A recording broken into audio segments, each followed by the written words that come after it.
If we experience a cyber incident tomorrow, how quickly can we recover? Note the question was the wording in the question was cyber incident. We just know that there's an incident that has occurred within the network organization that identifies that it could be an attack. It may not be an attack. That's why it's called an incident. How fast you can get back up in operation? It depends on what type of proactive security solutions you have in place on your business network, your business computers. What kind of backup do you have? Has it been tested? How much is being backed up? Is it backing up just the server, or is it backing up the workstations too? Where was the incident found? What gave you the indication that there was an incident? All these factors come into play. If you have a good backup and you can isolate the incident quickly, you may be able to recover in a few hours, a few days, or it may take months. Depends on the company size, and it depends on what exactly happened. What kind of planning do we need? Cybersecurity incident response plan. Now, most companies will have a business continuity plan. What happens if there's a fire in the building and we have to shut down in the building we're in and move someplace else and then set up all the equipment, set it up and do everything? That's a business continuity plan. Cybersecurity incident response plan is along the same lines, but you have to know who you're going to call first, who goes called second, when you bring in the national authority, local authorities, the national authorities, the FBI, etc. All that has to be planned, and then it has to be tested, because it's no longer a question of if we're going to be attacked, it's when. How vulnerable are we to ransomware, phishing, and cyber attacks? What do we need? We are as vulnerable as humans are. Machines, the good news about machines, not counting AI, machines don't get us infected. They don't click on things where they shouldn't. They don't go to websites they shouldn't go to. They don't click on web ads. Machines don't do that. Humans do. Humans will get an email that says, "Oh my God, you got to see this. It's the best thing in the world." Or, "My rich uncle left me money." Or one of my favorites, this rich sheik or king in Saudi Arabia left me $15 million. Click here, send $2,000 to us, and we'll release the funds. So how likely is it? Unless we provide the right education and the training and repeat it on multiple occasions, it's going to happen all the time. Now, I will tell you a story that some of the incident response teams like to use, or what we sometimes like to use as tests for individuals. So we take a flash drive. Those are the USB drives. Put a program on it that's customized that when it's inserted in the computer, flashes up a skull and crossbones and says, "Congratulations, you did something you weren't supposed to do." Then we take these flash drives and drop them in the lobby, in the parking lot, around the building, and watch to see how many people, "Oh, I wonder what's on this. Let me just plug it in my work computer." Are we spending too much or too little on IT services? Businesses, people in general, they want everything for the cheapest thing possible. So from a IT standpoint, from a technology standpoint, from an MSP standpoint, the business has to look at, do I want to pay a lot of money now for this service now to be proactively protected, or do I want to pay it on the back end? So I'll give you an example.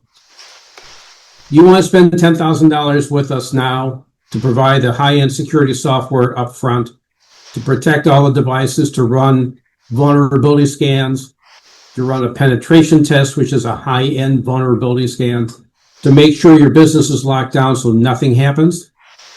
Or would you rather wait and have an attack, and instead of paying $10,000 for services, you're paying $100 to $200 to $1,000,000 to $1 million out of pocket to get you back in business.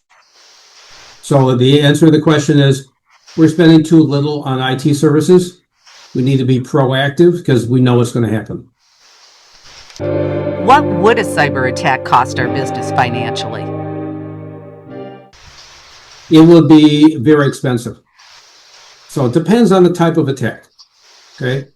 If it's a food manufacturer that's using AI, but somebody hacks into the system and they change the content of the food product that goes out to the public and people get sick, they will sue the company for all of their expenses, and then additional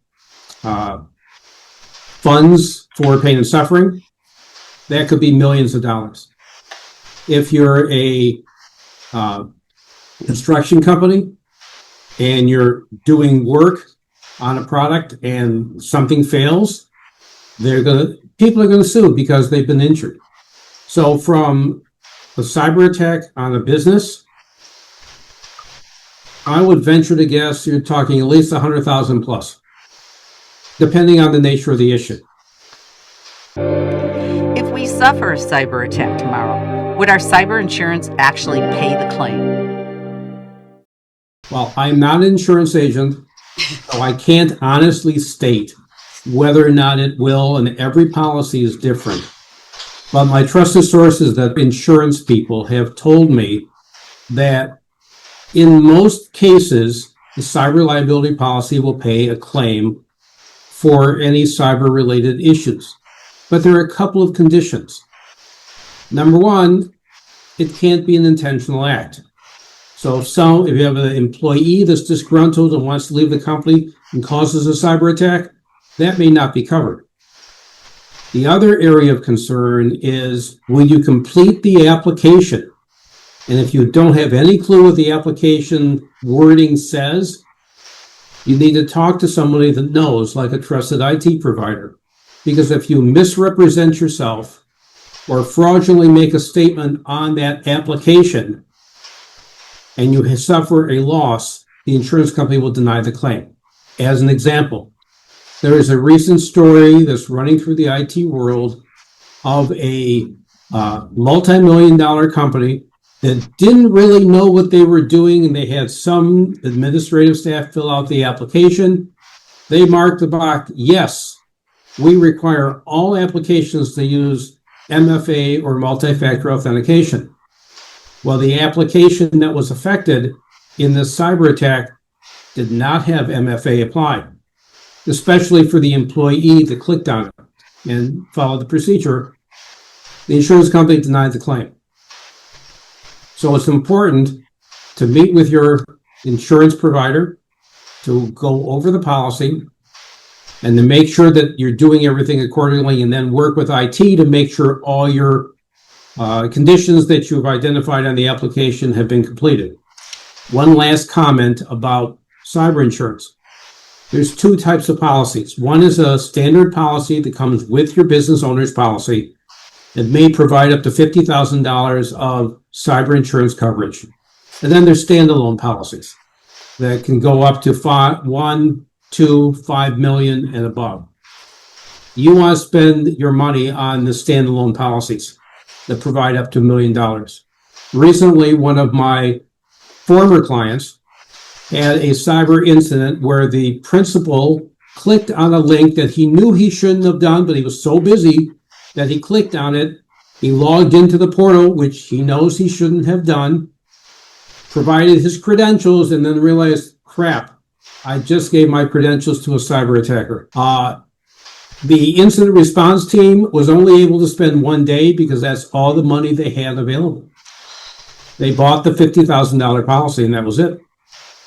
Had they bought the $1 million policy, which I do not know the cost differences, but I believe they're not that substantially high, they would have been able to fully repair and remediate the solution and wouldn't have to be incurring additional IT expenses to fix their problem. What final thoughts can you share? All businesses need to work with an IT professional. If it's an in-house person, They need to have the background experience to know what they're doing. And they can feel free to reach out to an IT provider for assistance. Some IT providers will provide what's called a co-managed solution, where the internal IT department takes care of some basics and the IT vendor will take care of all of the cybersecurity proactive support and then any items that can't be supported. If you're using an IT vendor, make sure the person is knowledgeable, has experience in working in the cybersecurity industry, and has a solution for you.